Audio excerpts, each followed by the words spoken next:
По повод предстојните новогодишни и божични празници, секторот за внатрешни работи Куманово упатува апел до граѓаните да се воздржат од употреба на пиротехнички средства пред и за време на новогодишната ноќ, бидејќи на тој начин си го доведуваат во опасност животот и здравјето на самите себе, но и на другите.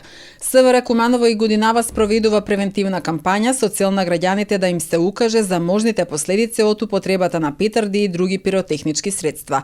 Воедно се преземаат и репресивни мерки со цел санкционирање на употребата на петарди и други пиротехнички средства. Секторот за внатрешни работи Куманово ги подсетува граѓаните за законските одредби во кои што е санкционирана употребата на пиротехнички средства и нивната нелегална продажба.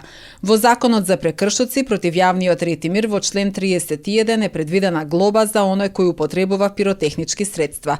Согласно кривичниот законник во член 396 е предвидено недозволеното изработување, држење и тргување со оружје или распрскувачки материи, при што тој кој што неовластено изработува, држи, продава, набавува или врши размена со огнено оружје, муниција или експлозивни материи, ќе се казни со затвор од 3 до 10 години. Ако предмет на делото од ставот 1 е поголемо количество на огнено оружје, муниција или експлозивни материи или огнено оружје, муниција или експлозивни материи кои што на граѓаните им се забранети, сторителот ќе се казни со најмалку 5 години затвор. Од СВР Куманово потенцираа дека доколку граѓаните се најдат во ситуација некој да им понуди пиротехнички средства, може да го пријават случајот на 192.